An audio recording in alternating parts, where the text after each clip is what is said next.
La Academia de la Magistratura es el órgano oficial de capacitación del sistema judicial y fiscal peruano, reconocido constitucionalmente.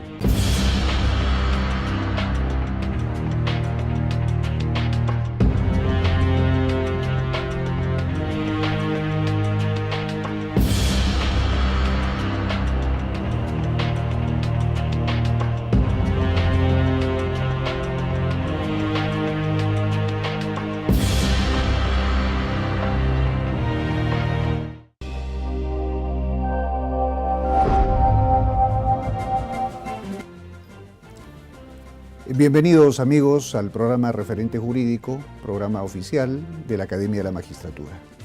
En esta ocasión tenemos un invitado muy especial, es el doctor Ricardo Valdés Cabaza, licenciado y magíster en Psicología, ha sido viceministro del Interior y es un profesional de amplia experiencia en los problemas que afectan a la sociedad actualmente. Especialista en temas de trata de personas, eres director y fundador de CHS Alternativo, ¿no? El nombre correcto de la institución es Capital Humano y Social Alternativo.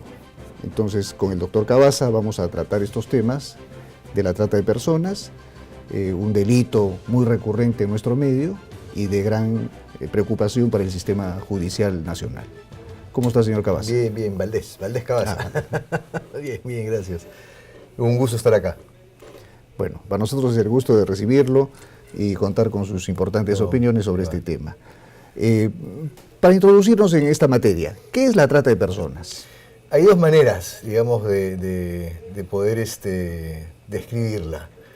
Hay una que es bastante, digamos, quizás un poquito más compleja, que jueces y fiscales y abogados en general nos van a entender, y eso lo pueden entender mejor si consultan el Código Penal, el artículo 253, que describe las formas de los medios, las conductas y las finalidades de la trata de personas. Pero para explicarlo de una manera muy sencilla, nosotros podemos decir en realidad que la trata de personas es la explotación de un ser humano por otro. Y en ese sentido, bajo esos conceptos, la trata de personas, si bien está recientemente regulada, en el año 2007 se da la ley contra la trata, la 28950, como concepto, como un fenómeno de explotación de individuos, bueno, o sea, es parte de nuestra historia, es parte un poco de todo el desarrollo del Perú colonial, del Perú republicano y del Perú moderno.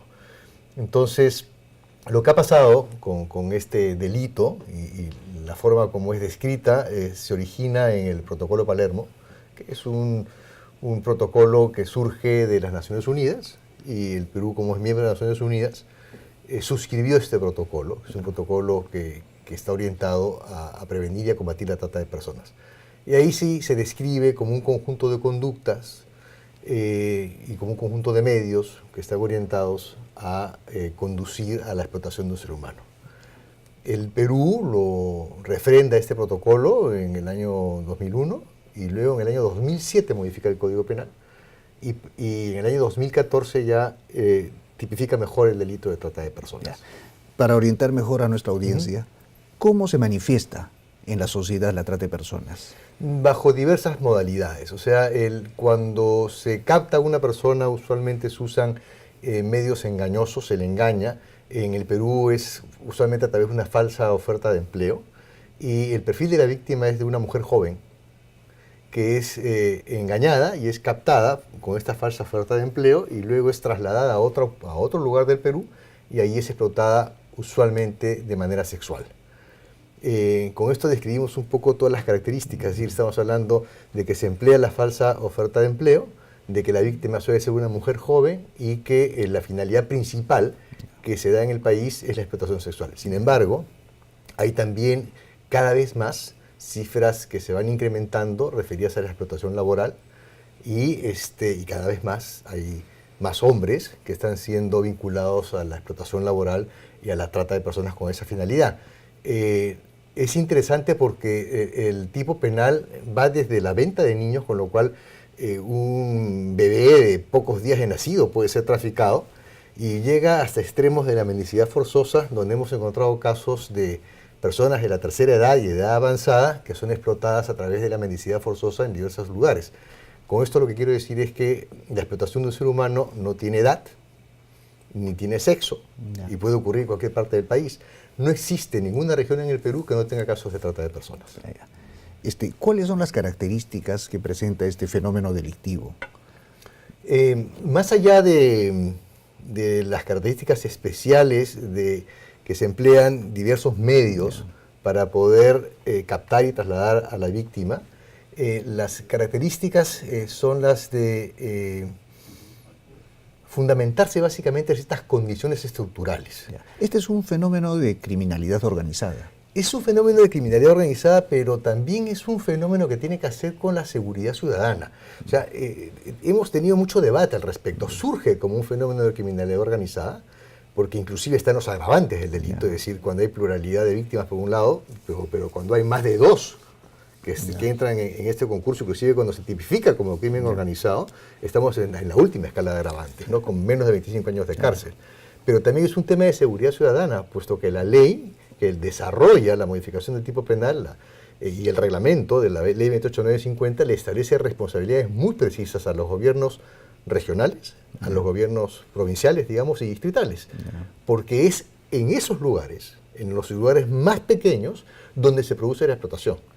Entonces, hay también un rol muy, muy grande del gobierno local para prevenir el delito, para perseguirlo, puesto que existen unidades de fiscalización que deberían dar cuenta de algún tipo de inconveniente, como por ejemplo hospitales hostales, informales, transportes informales, prostibares o bares, donde hay menores de edad. Entonces, es ahí donde se produce la trata. Entonces, los ojos más cercanos y las autoridades más cercanas son las municipales.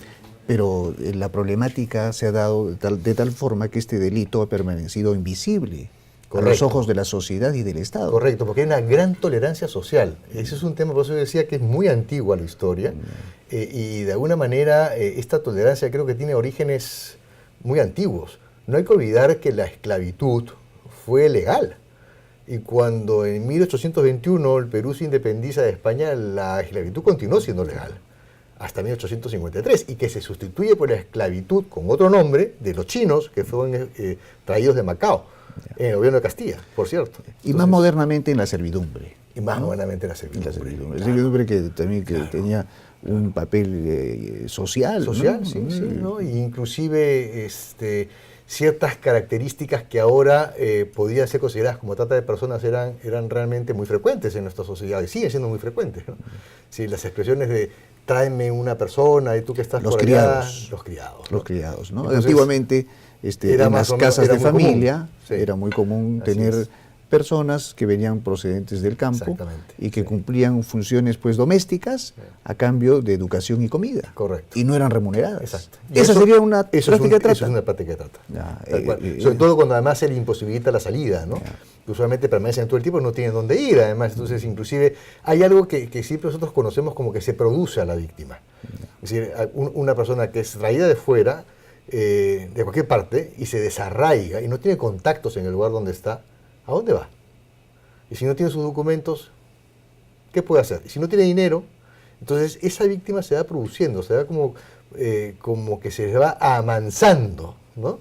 Entonces llega un momento en que encuentra que como su único referente de vida es poder recibir ese plato de comida que todos los días obtiene como consecuencia de su trabajo a todas horas del día, ¿no? Eso es un poco... Bueno, y ustedes que han estudiado este fenómeno delictivo, ¿por qué ha tenido este desarrollo? ¿No? Porque, digamos, pareciera que estas manifestaciones criminales han surgido, han evolucionado conjuntamente con la sociedad, ¿no?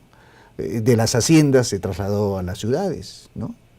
Y más modernamente con el desarrollo de la economía, las explotaciones mineras, se ha ido transformando en sus versiones más feroces, ¿no? Sí, por eso yo decía que hay ciertas condiciones estructurales que hacen con la trata, que nosotros las conocemos como los aceleradores de la trata, que son, por ejemplo, la corrupción, que es algo que tiene que hacer con nuestra vida cotidiana, la tolerancia social que existe como consecuencia de estos arraigos culturales, la impunidad, que también tiene que ver con eso, puesto que hemos mejorado. Antes eran menos de dos imputados por el Ministerio Público que eran sentenciados a condena efectiva.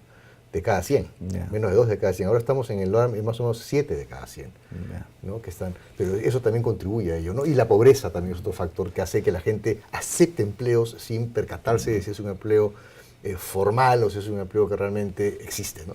Cuando usted ha sido viceministro del Interior, han hecho denodados esfuerzos por combatir y visibilizar el fenómeno de la trata. ¿Nos podría recordar cuáles son? Bueno, lo primero que hicimos fue, obviamente, fortalecer la Comisión Nacional de Lucha contra la Trata, que era un grupo multisectorial. Lo otro... normativamente. Y además tratamos de... Lo otro fue que cuando llegamos nos encontramos con un presupuesto para el Ministerio del Interior de 800.000 soles y lo elevamos a 7 millones. De tal forma que pudiésemos fortalecer la constitución de comisiones regionales, porque lo importante es poder acercar la política pública a la ciudadanía, y eso atraviesa también por fortalecer a las autoridades locales, como dije anteriormente, y a las regionales. En lo operativo. Y en lo operativo fue, la mitad de ese presupuesto se destinó a fortalecer la policía especializada que ya había sido creada, pero que tenía, le destinamos más integrantes a la policía especializada, hasta 150 integrantes, la encontramos con menos de 90, y lo que hicimos fue fortalecerla económicamente para que se pudieran hacer los operativos. Los operativos contra la minería informal. ¿También? También, porque ahí lo que se hacía es, intentamos integrarlo con otras actividades policiales, ¿no? La minería informal, básicamente, la lucha contra la minería informal era algo que se trabajaba desde la Policía de Medio Ambiente. Entonces se coordinaba las unidades de inteligencia, la Policía de Medio Ambiente, la Policía Especializada contra la Trata, y en este trabajo conjunto, obviamente también con las fiscalías especializadas, se desarrollaban estos grandes operativos contra la minería ilegal, ¿no? Aquella que se produce en cursos de aguas es minería ilegal. Básicamente nos referimos a Madre de Dios, que es quizás el ícono de la explotación sexual y laboral. La Pampa, que le conocen, ¿no? La Pampa es un sector, pero hay bastantes otros sectores dentro de Madre de Dios. Está en Guacamayo, bueno, el propio Huepetue, que originalmente era conocido como donde se inicia, digamos, el proceso de la explotación minera. Es un proceso además que tiene mucho tiempo, mucho tiempo.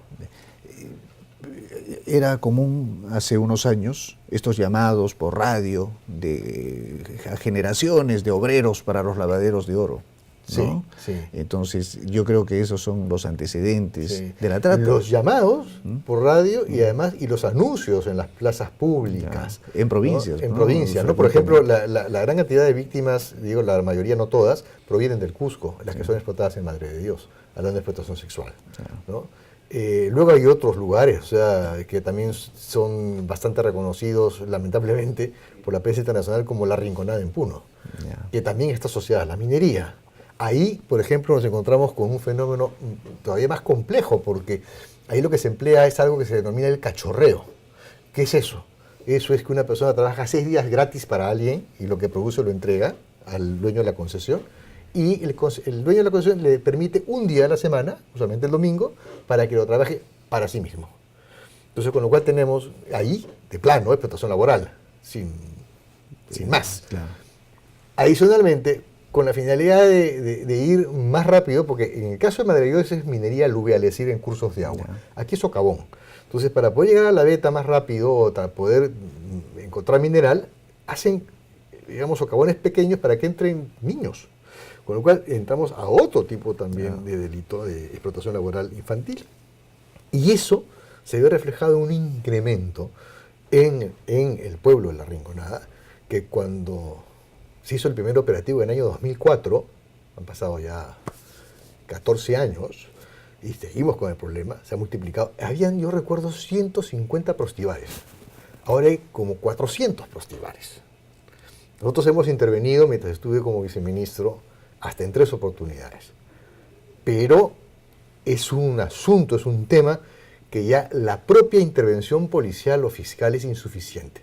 El fenómeno está tan arraigado en el lugar, ya hemos descrito brevemente cómo es la estructura laboral y económica, está tan arraigado que requiere una presencia del Estado completa, ¿no? El delito de trata de personas es quizás en importancia el segundo delito después del narcotráfico, ¿no? Y en su lesividad social. Sí, ¿no? Eso un poco las cifras dicen eso, ¿no? A nivel internacional se habla de que es el segundo o el tercero, hablan de tráfico de drogas, tráfico de armas. Lo cierto es que quizás es el que tiene más impacto en el ser humano, puesto que lo que se comercializa es el ser humano. No estamos hablando de otras cosas. Vamos a detenernos ahí, vamos a ir a una pausa y seguimos con este importante tema.